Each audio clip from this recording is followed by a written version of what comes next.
Good evening, you're watching Brass Tacks. I'm Zaka Jacob. The Waqf Amendment Bill will be brought forth in the Lok Sabha at noon tomorrow. 8 hours have been dedicated for the debate in the lower house. The next day it will be brought forth in the Rajya Sabha. There will be speakers both from the Treasury benches and the opposition. The numbers are clearly with the government. Both major allies, the TDP and the JDU, have said that they will go along with the bill. In fact, they have issued whips to their respective members of parliament to vote with the amendment as has been suggested. Now, the entire opposition, on the other hand, seems to be aligned against the Waqf Amendment Bill. But a simple question begs to be asked. Why not allow for reform within the various Waqf boards? Why not allow women and Shias and Bohra Muslims to be included in the Waqf board?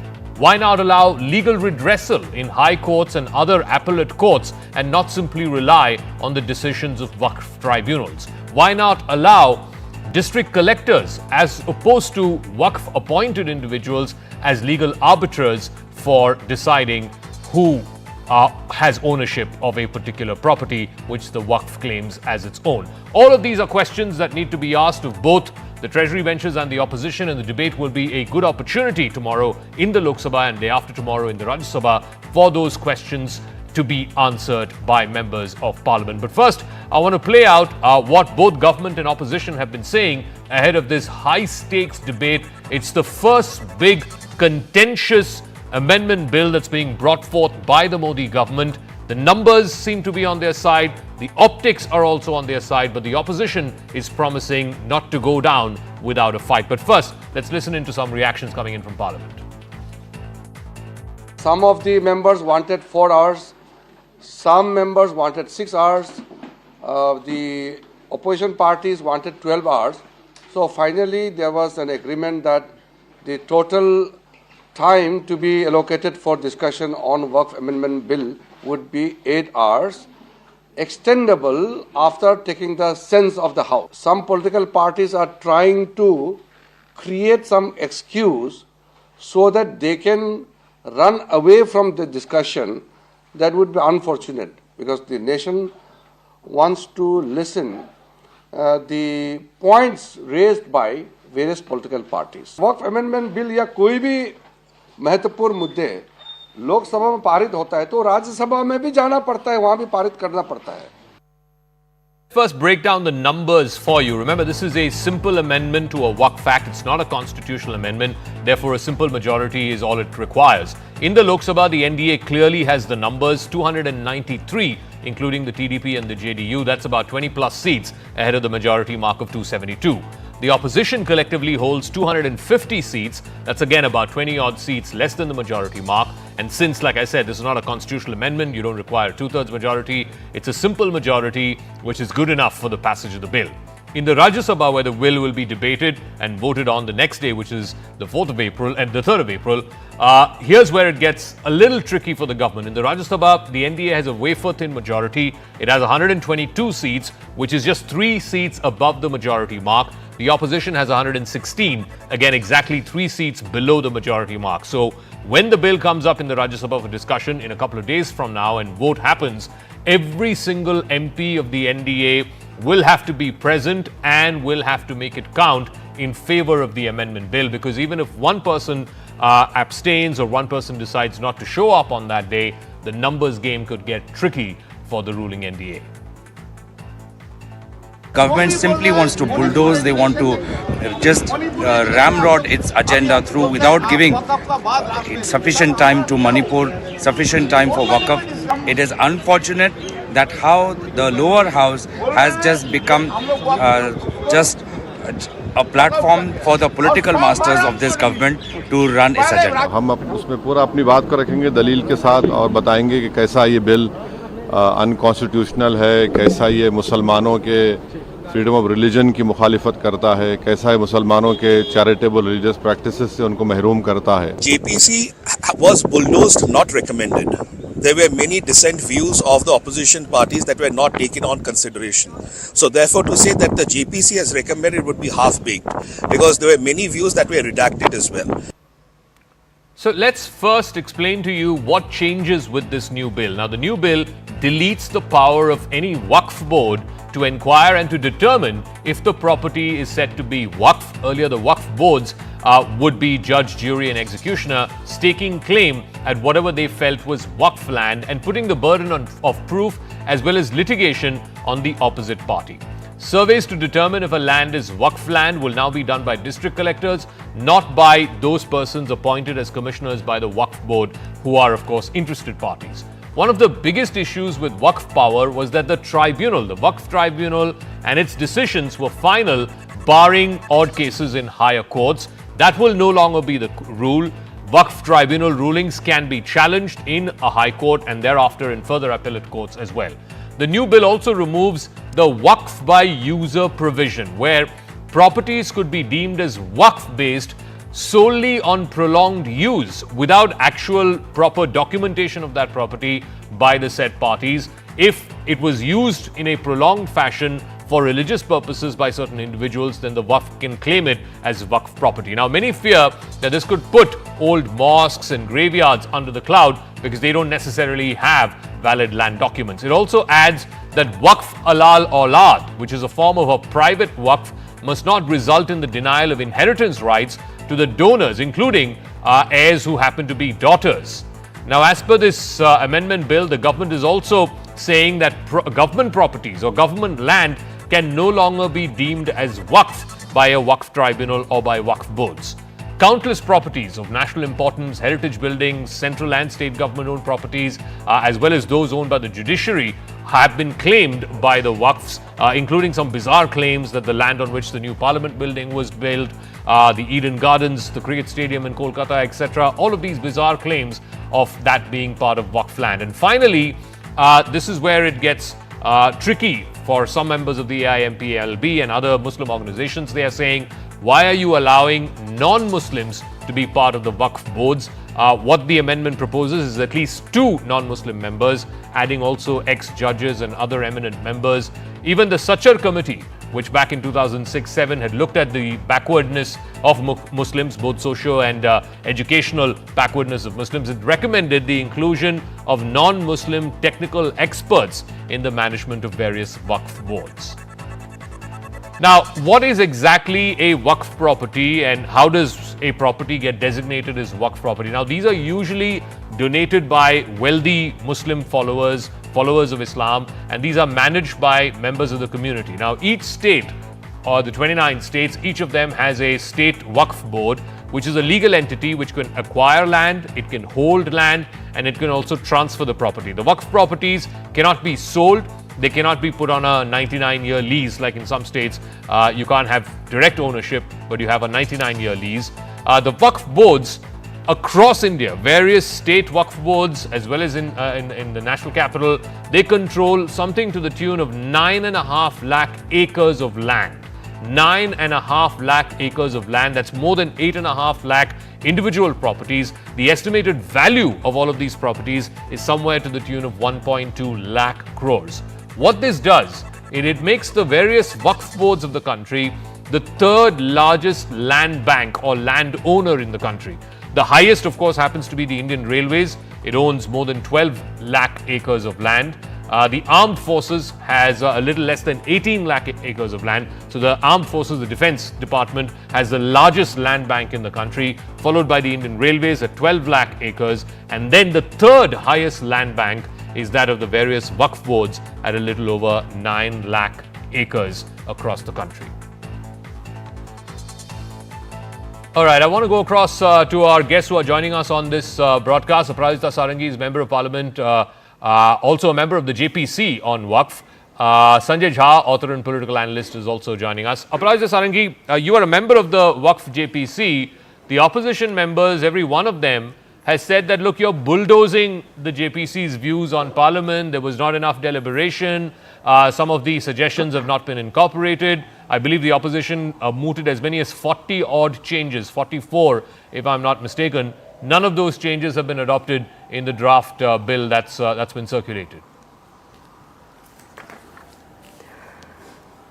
At the outset, let me make it very clear that whatever you do for the opposition, they will never be satisfied. On 8th of August 24, this particular bill had been tabled with a proposal of 44 amendments by the government in the Lok Sabha. At that point of time, they had created a ruckus and they wanted this bill to go to the JPC. It did go to the JPC that very day. On 22nd of August 24, we had the first meeting. I was a member of the JPC. 38 sittings we had.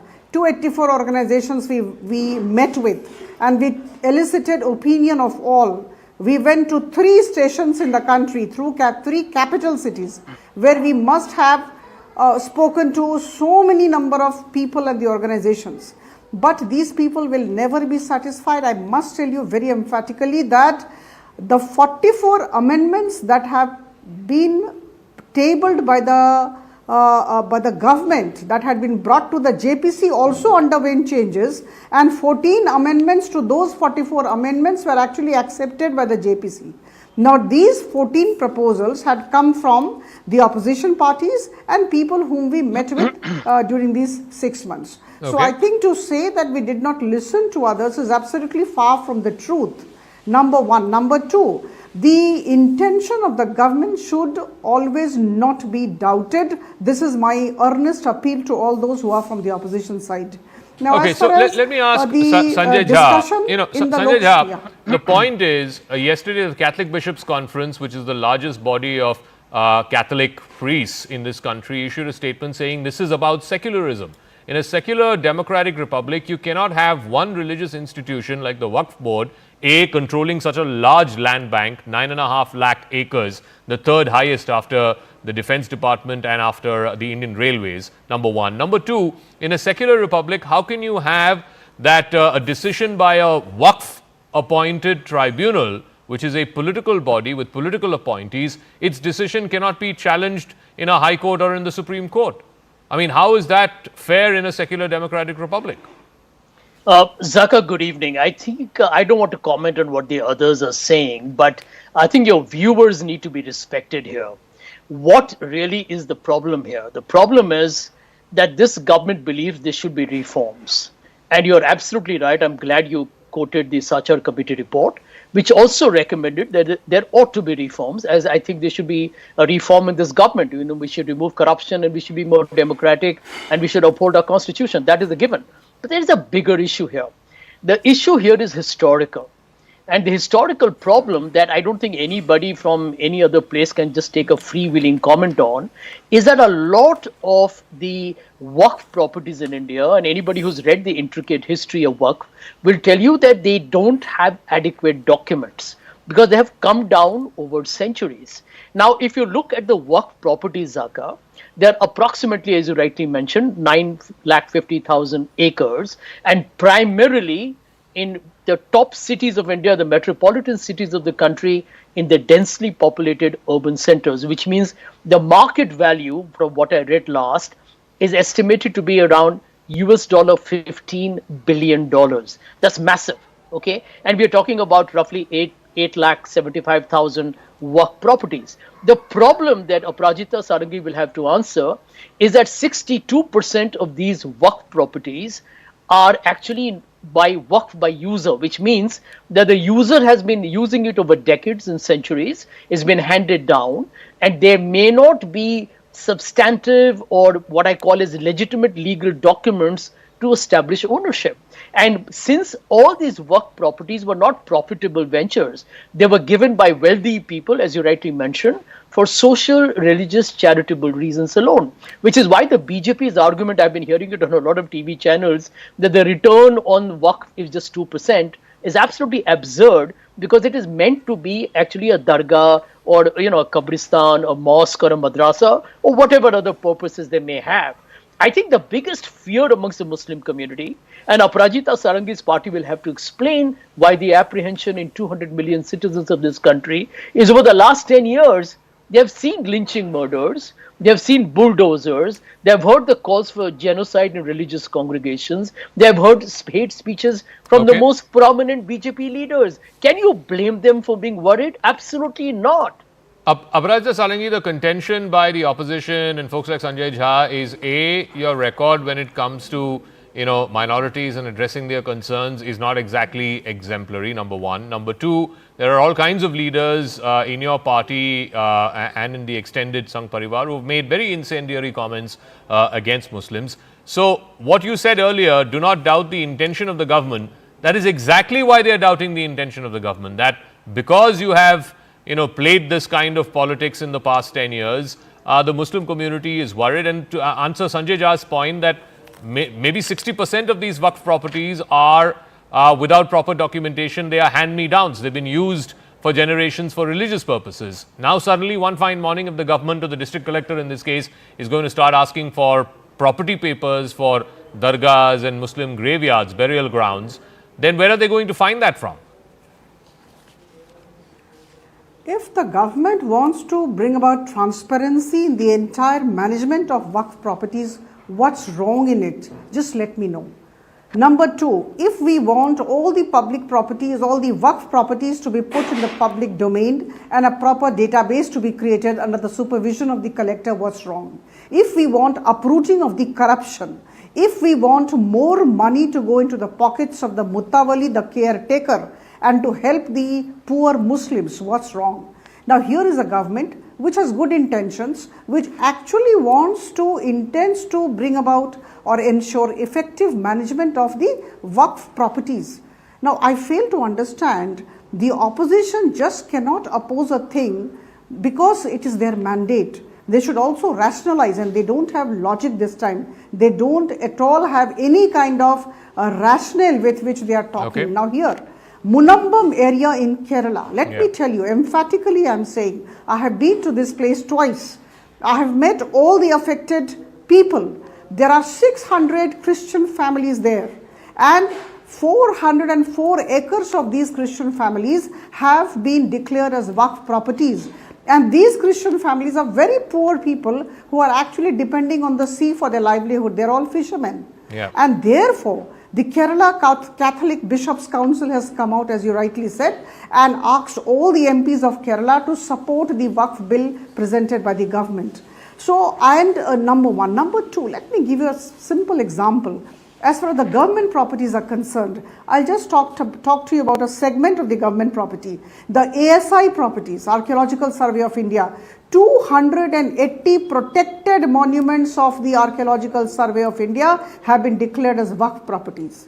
Now imagine, ASI wants to spend money on the upkeep of these protected monuments. They are not able to do because the vested interests are actually stopping. So I think we really need to think about the poor Muslims. Sanjay Jha, respond to the point that Aparajita has made. In Munambam, you had a bunch of fisherfolk families who were living there for 2-3 generations. Suddenly, one fine morning, 400 acres of that land is declared as Waqf land, and they are served eviction notices. There are other instances as well. In 2015 in Jalandhar, a Gurdwara was claimed as Waqf land. In 2014, the Waqf board in Saharanpur claimed again a Gurdwara there as Waqf land. In 2024, in Devas in Madhya Pradesh, a Christian burial ground was claimed as Waqf land. There's also a Gurdwara in Yamunanagar where a court ordered a Sikh committee to vacate the land for the Waqf board. Now, my point is, it can't just be a one-way street where Waqf can suddenly, wake up one morning and claim land. Like, there was this case that happened in Tamil Nadu, where a farmer went to sell land to get his daughter married, and suddenly the authorities there in the registrar office said, you can't sell your land because the Waqf has claimed that land. And there was over 100 acres of land that was claimed, which included a 1,000-year-old temple, which was claimed as Waqf land. Now, these are all real instances that have happened, and the government is saying the reason why we're bringing this bill is to stop such instances from happening.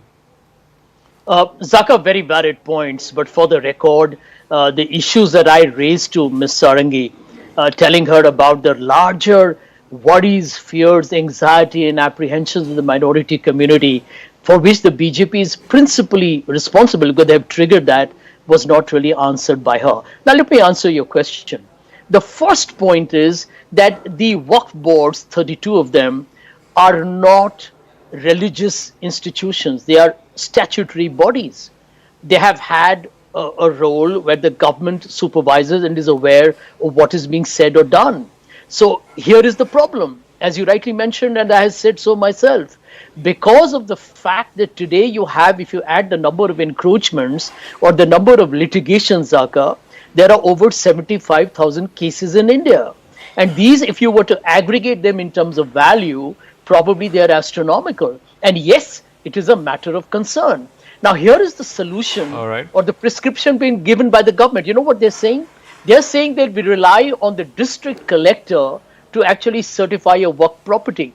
Can you blame the Muslims of this country who have seen the institutionalization of an anger against them or bias against them? You see it in the police every day, and they are seeing it in the bureaucracy as well. How can they trust a district collector who, by the way, unfortunately in this country becomes a political puppet to actually be dispassionate and impartial? I mean, the question is, Sanjay, people can also ask, I mean, instead of trusting the district collector, would you rather trust a Waqf appointed person who obviously is a political appointee to be a neutral legal arbiter? But anyway, we'll leave it at that. We'll see tomorrow when the bill comes in the Lok Sabha and the day after in the Rajya Sabha. In the meanwhile, Aparajita Sarangi and Sanjay Jha, thank you very much for joining us here on Brass Tacks. Meanwhile, this whole thing about the support from the Catholic Bishops' Conference, that has put a real spanner in the works as far as members of Parliament from Kerala are concerned. Remember, a large number of them happen to be UDF MPs.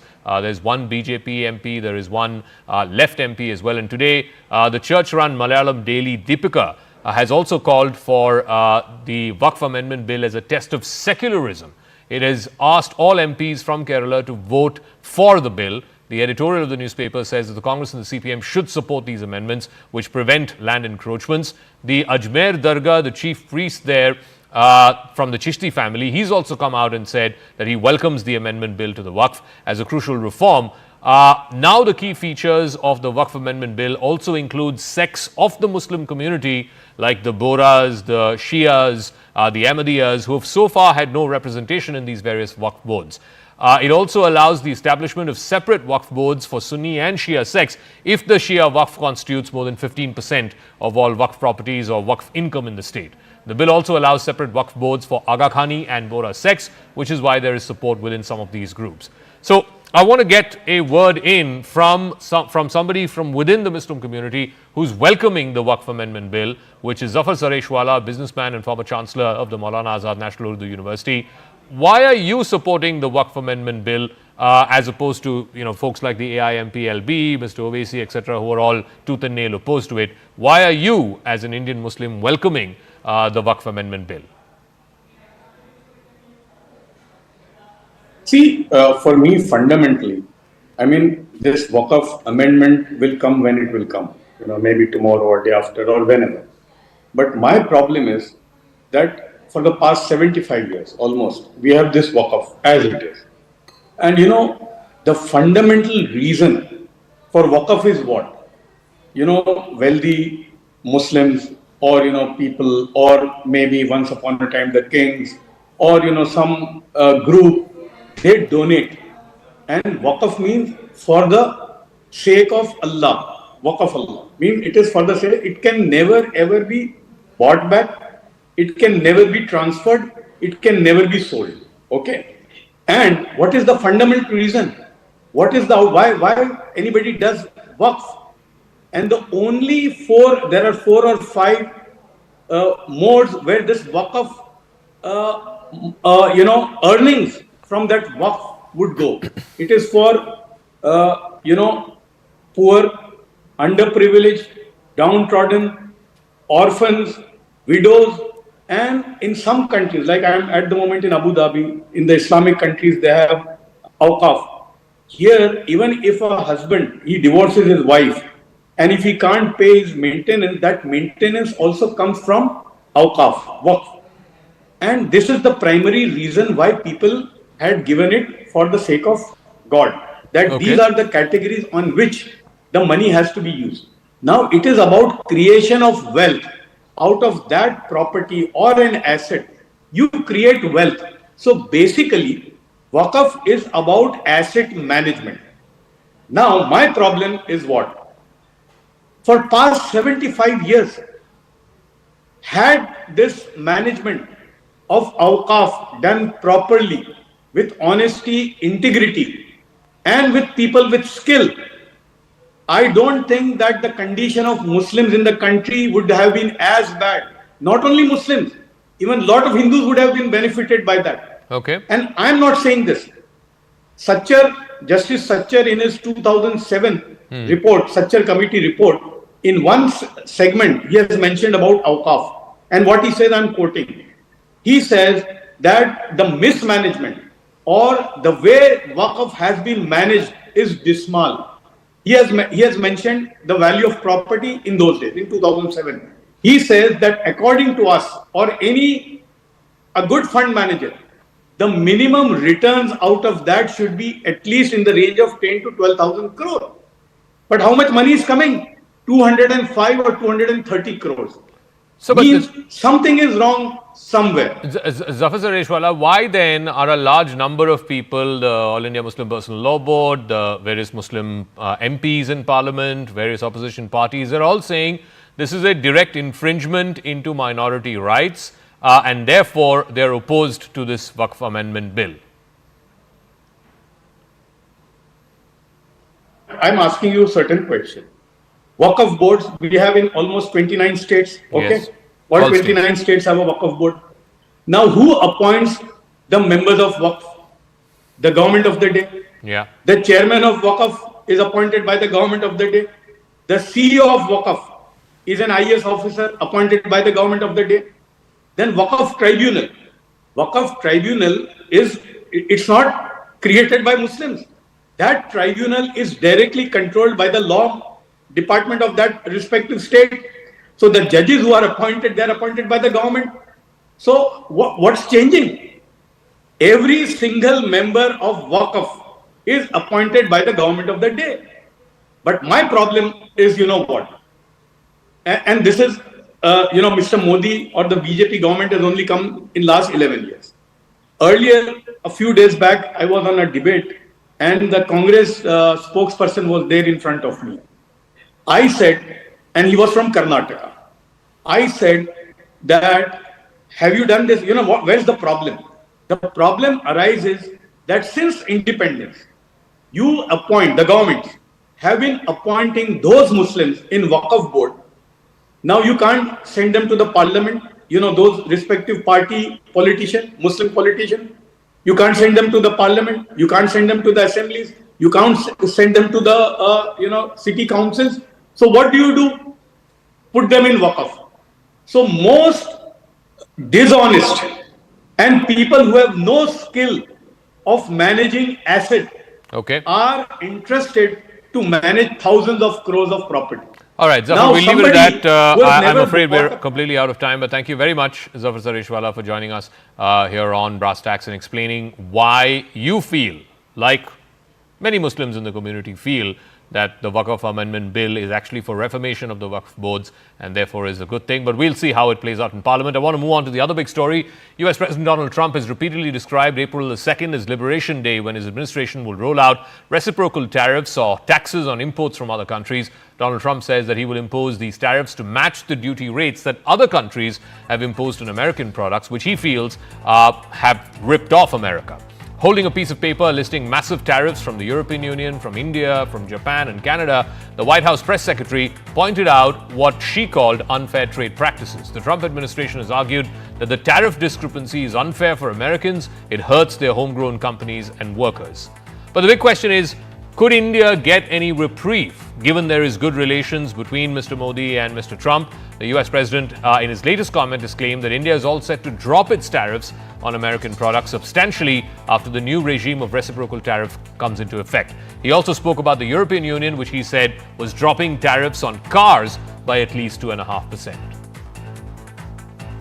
The goal of Wednesday are country-based tariffs, but certainly sectoral tariffs. The president has said he's committed to implementing them. Countries have been ripping off our country for far too long, and they've made, I think, their disdain for the American worker quite clear. You have a 100% tariff from India on American agricultural products. This makes it virtually impossible for American products to be imported into these markets. Now, India, of course, runs a large trade surplus with the United States. It's in excess of $40 billion out of the $120 billion two-way trade between Washington and Delhi. India's trade-weighted import tariff on American goods, on American imports into India, is about 10.5%.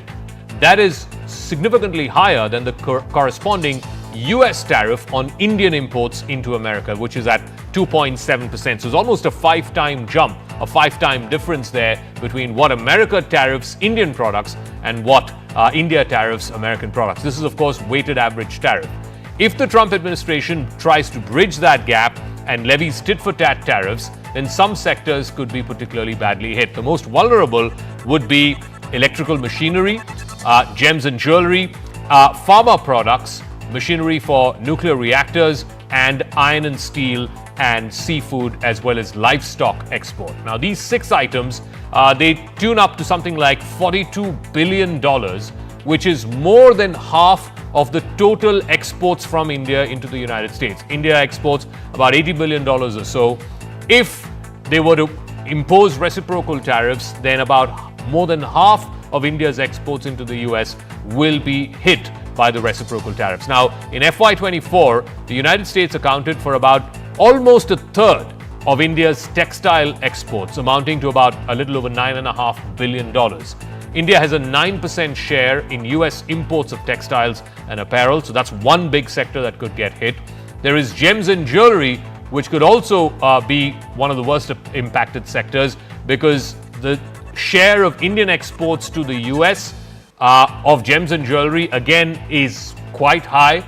As of FY24, the United States accounted for 30% of India's total exports in the gems and jewelry category, worth over $8.5 billion.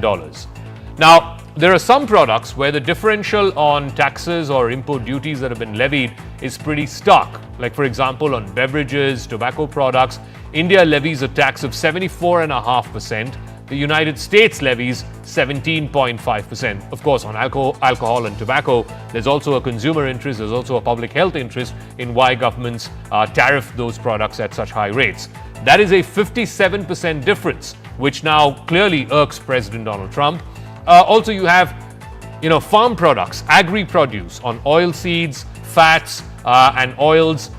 India exports with a 60% duty, while the United States exports with a duty of just 7%. There too, there's a difference of over 50%. You heard the White House press secretary specifically talk about agri-products. On meat and livestock export, India levies a tariff of 32.5%, whereas the United States levies only 2.1% for meat and livestock that is imported into the US. So, leather goods too have an 11% tariff differential between the duty that India pays compared to what American leather products are charged before they enter India.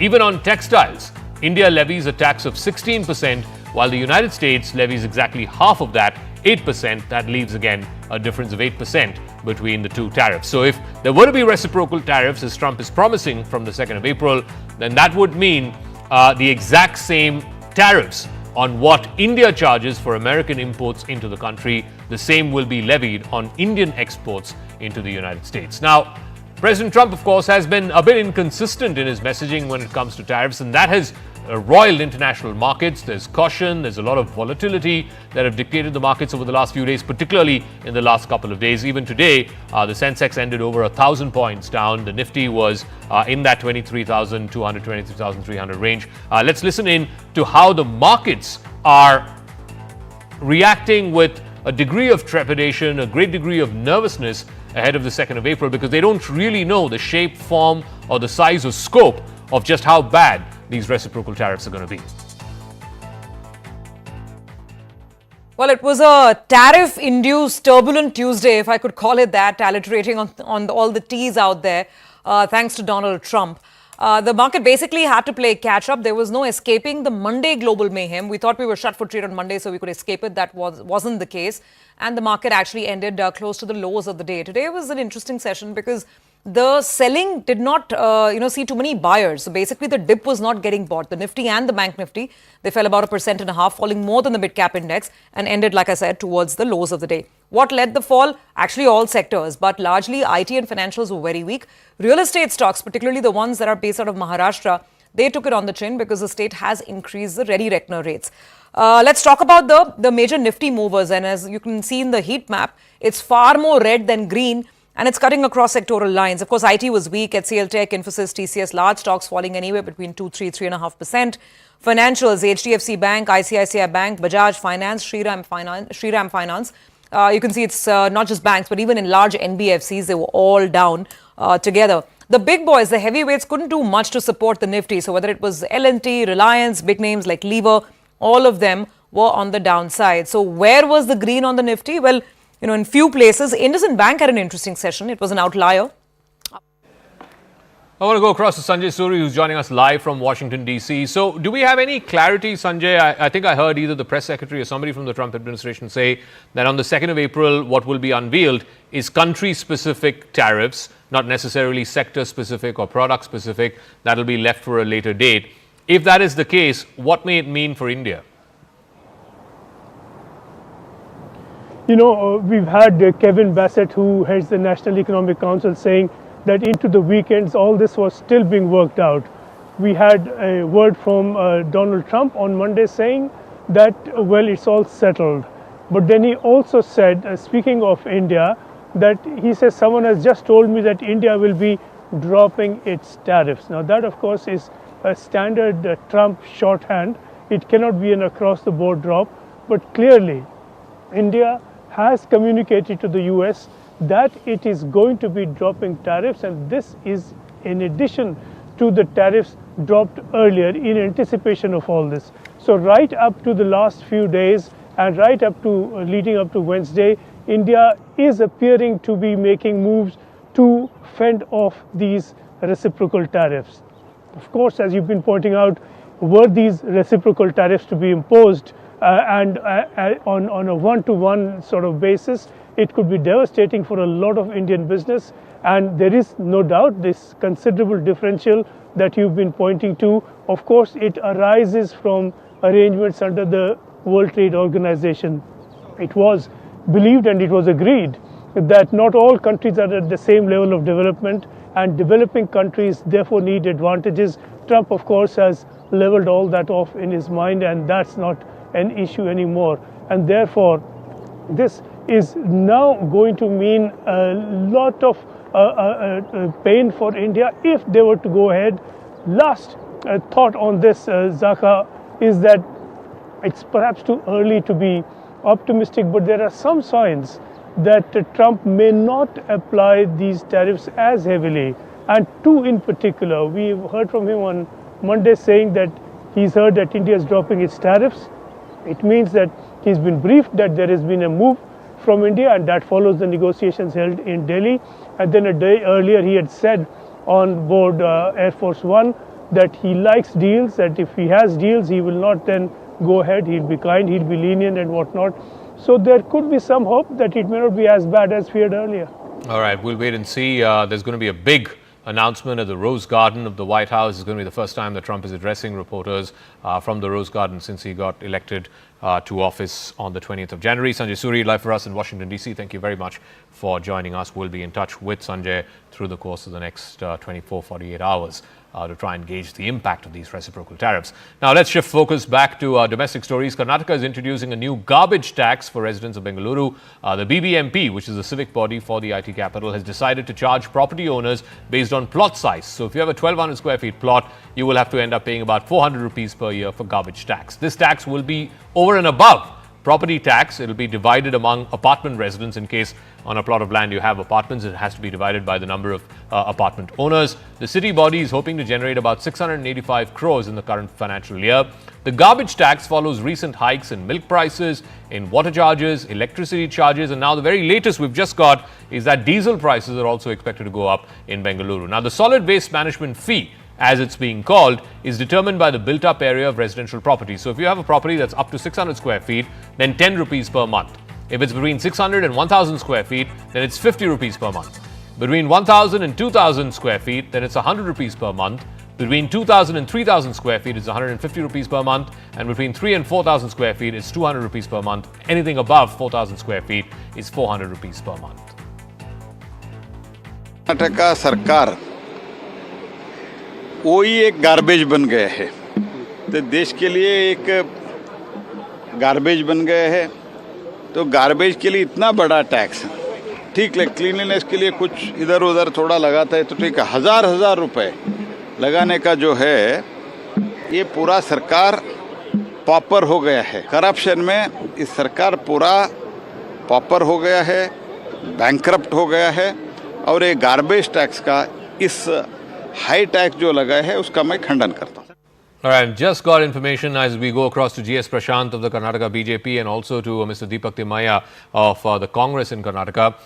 My colleague Harish is reporting that Karnataka is all set to hike diesel prices by another 3%. Sales tax on diesel is all set to go up from 18.44 to 21.17. So welcome to the program, Deepak Timaya. I mean, milk, water, electricity, diesel, now even garbage is getting taxed. I would like to differ from whatever the opinion of some of you is, perhaps, because as you know, when people don't complain about increment in DA, everything, even particularly salary too, only when it comes to improving the city and when so many people complain about the kind of things that they can actually complain about because they feel entitled to complain, when the government is actually doing something what the other large cities have already done, particularly in the BJP-ruled states and also with the BJP-ruled municipalities. This is what you're talking about is when the expense is about 1,500 crores or more and the city is planned to only collect about 690 crores or maybe to about 700 crores. And this is something I'm sure even the BJP would have done because this is not at all extraordinary because like Mr. Prashant himself knows, the mandate of the Swachh Bharat mission is to consider the people who throw garbage as polluters and collect fee from the polluters. And collecting fee from the polluters, it's not like people who are simply sitting at home. Okay, so what about what we're breaking right now on screen? The diesel prices, 3% increase on. I think I was invited to speak about only the garbage thing. Okay, what about milk? What about water? What about electricity? What about government medical fees? I mean, I can list out a host of things. Okay, but the thing is that the government, I would list it out for you. Zaka, I would list out. Also doing a lot of good things to the people. Property registration fees gone up by 600%. The guidance value of property by 30%. Vehicle registration fees by more than 10%. Hospital service charges by more than 5%. Bangalore metro fares more than 50%.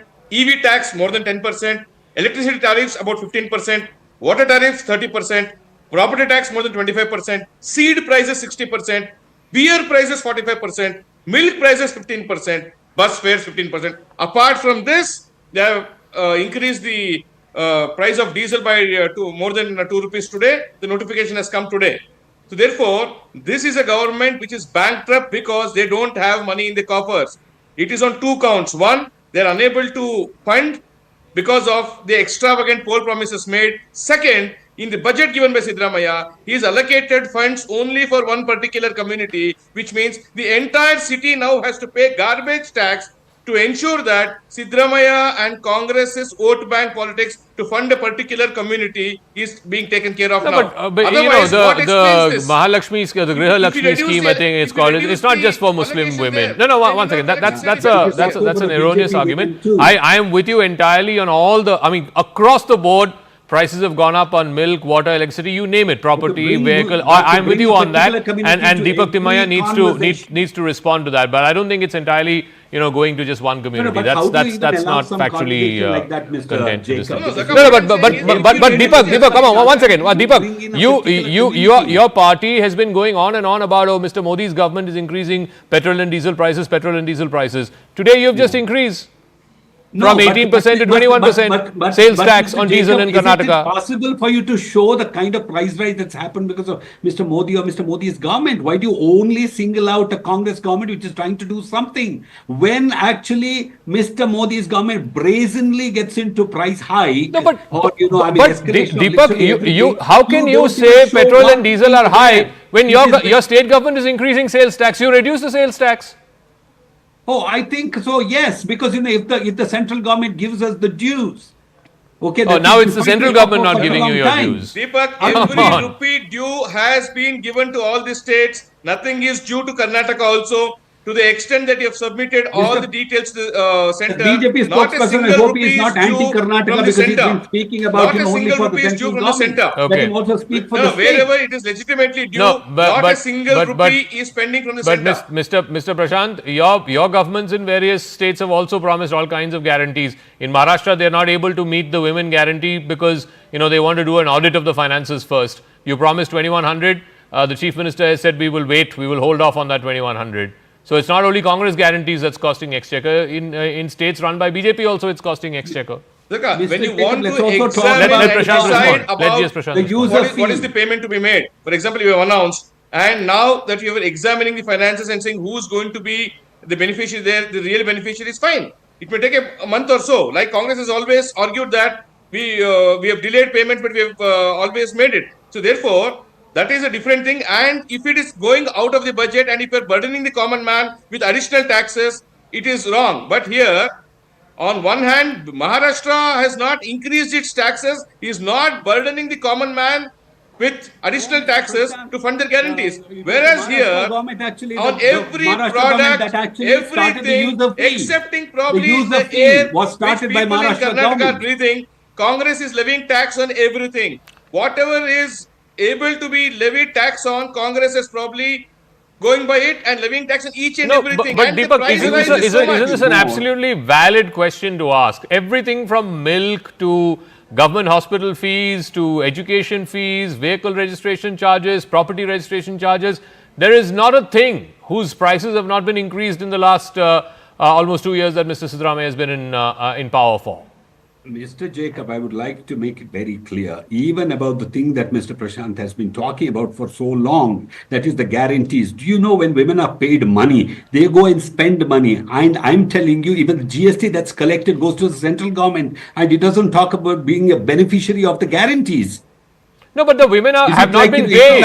Over the last 2 months, your own leaders are saying that women have not been paid. We are funding people. Sir, for the last 2 months, your own leaders are saying that women have not been availed of the Griha Lakshmi scheme for the last 2 months. Your own leaders are saying this. No, you people, I think that I'm very sorry to say, you just want the Griha Lakshmi thing to fail because it's going to the ordinary people, right? Okay. Because, somehow... why should we want it to fail? You made a tall promise. You're not able to find the money to fund it. Now you're taxing the ordinary taxpayers of the state by increasing, commodity prices across the board. Anyway, we'll see how this plays out. Thank you very much, Deepak Timaya, and also to GS Prashant for joining us. Like I said, it's completely a mug's game if politicians make all kinds of extravagant promises, then come to the exchequer and realize, the khazana is kali, and therefore let's try and increase prices on products, on everyday items, so that can then fund their electoral promises. That's a completely, zero-sum game, as it were. Talking about zero-sum games, we'll finally end with this. US President Donald Trump says he's very, very angry. In fact, the words he used were pissed off at Vladimir Putin, the Russian president. Now Trump is even threatening secondary tariffs on Russian oil. What does that mean? Why should Russian oil be charged, as Trump says, sometimes 25%, sometimes 50%? And is all of this born out of the frustration that Russia and Ukraine are not agreeing to a permanent ceasefire in this 3-year-long war? And is that why Trump is expressing his frustration? I want to make sure that he follows through, and I think he will. I don't want to go secondary tariffs on his oil, but I think, it's something I would do if I thought he wasn't doing the job. US President Donald Trump has said that he is, quote, pissed off with Vladimir Putin, the Russian president, over his approach to a ceasefire in Ukraine. Trump has even threatened to levy tariffs on Moscow's oil exports if the Russian leader does not agree to a ceasefire within a month. The US president indicated that he would levy a 25 to 50% tariff on countries that are buying Russian oil. If this were to happen, it would be debilitating to Russian oil exports, on which the Russian economy depends to a large extent. The abrupt change of direction by Donald Trump came after Putin tried to attack the legitimacy of Volodymyr Zelensky, the Ukrainian president, last week. Appearing on Russian television, Putin had suggested that Ukraine could be placed under a temporary UN-led government, which will then organize elections in Ukraine before a ceasefire. Trump did not like what he heard from Putin's mouth. Some of the things that were said over the last day or two having to do with Zelensky, because when he considers Zelensky not credible, you're supposed to be making a deal with him, whether you like him or you don't like him. So I wasn't happy with that. Trump has previously called the Ukrainian president a dictator without elections, but now he seems to have changed tack. Trump says that any new leadership in Ukraine means that you're not going to have a ceasefire deal for a long time. He wants to exert pressure on the Kremlin, which has thrown up a string of questions about a peace settlement and only agreed to a limited maritime and energy ceasefire so far. Later, speaking to a group of journalists, Trump also pointed to similar tariffs imposed on Venezuela, which he said had a very strong impact. The US president also warned Iran that if it doesn't make a deal to curb its nuclear weapons program, there will be bombing, the likes of which Iran has never seen before. We're going to make a decision on secondary tariffs on Iran based on whether or not they're going to make a deal. If they're going to make a deal, then we're never going to put secondary tariffs on. We're going to hope they have a great, long, and successful life as a country. But we'll see what happens. It's very, very interesting. I can't imagine them doing anything else but making a deal. I would prefer a deal to the other alternative, which I think everybody in this plane knows what that is. And that's not going to be pretty, and I do not prefer that. Officials from both the United States and Iran were engaged in negotiations even as Trump was busy making these threats, including secondary tariffs on Iran, much like he has threatened on Russia. Now, secondary tariffs are a novel idea. The United States introduced a 25% tariff last week on countries that are buying crude oil and liquid fuels from Venezuela, of which the largest happens to be China. Trump accused the Latin American country of sending criminals and gang members into the United States under the cover of migrants. Russian oil exports are already subject to a range of sanctions from the US, UK, the European Union, as well as other G7 countries, which leaves China and India as the two largest buyers of Russian oil. According to data from the International Energy Agency, more than half of Russian oil is bought by the developing bloc of countries.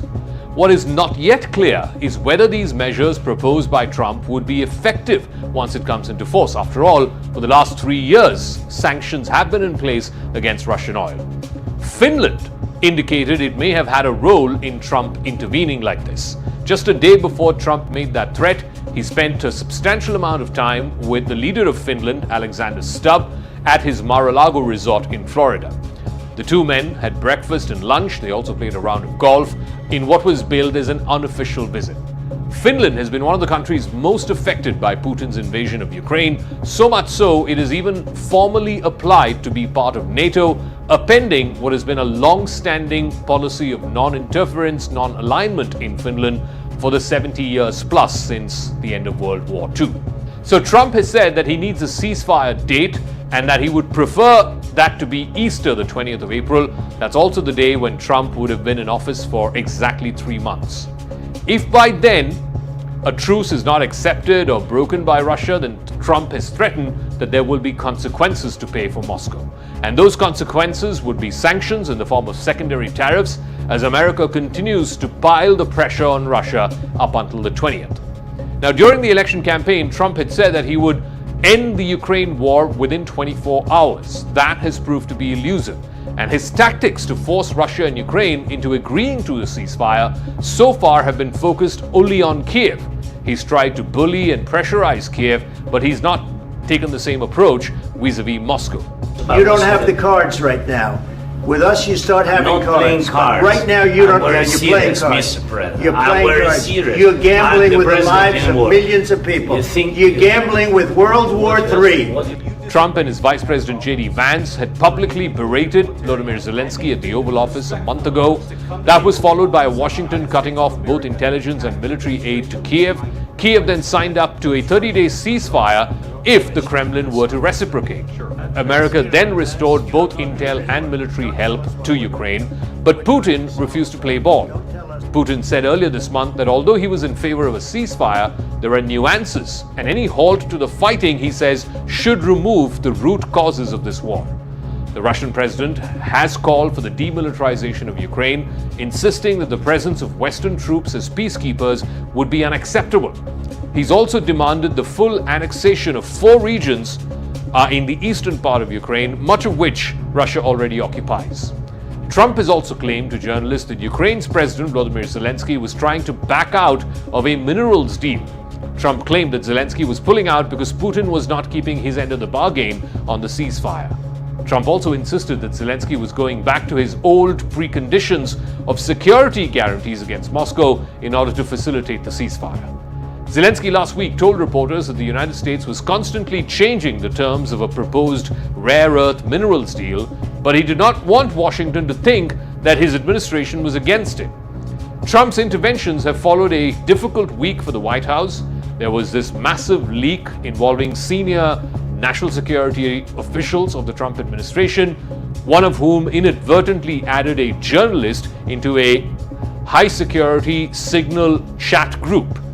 In those chats, senior administration officials were seen discussing sensitive military plans to attack the Houthi rebels in Yemen.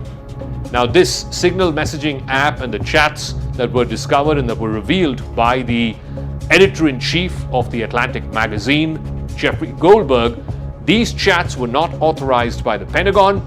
The Defense Secretary and the National Security Advisor both continue to insist that there was nothing classified, there were no war plans that were discussed in these chats. But the Trump administration has found it difficult to defend these actions beyond a point. Clearly, in the 2 months that he's been in office, Trump is finding the going inside office much slower than what he would have bargained for, certainly much slower than what he promised to the American people.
双方特战队员在混合编组乘机实滑过程中，最大的困难就是语言上的障碍。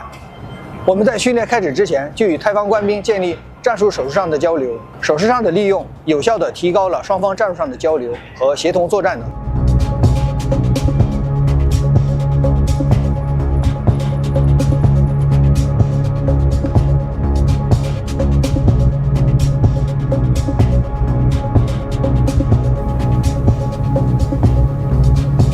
通过作战背景设置、方案制定、技战术交流、图上推演、预先训练、装设备精细检查等前期工作，中泰联合兵力高标准完成了海上联合训练。在战术技术上，双方参训兵力深度融合，指挥能力得到提升，作战体系得到检验，为实战化应急处置及维护海上安全积累了经验。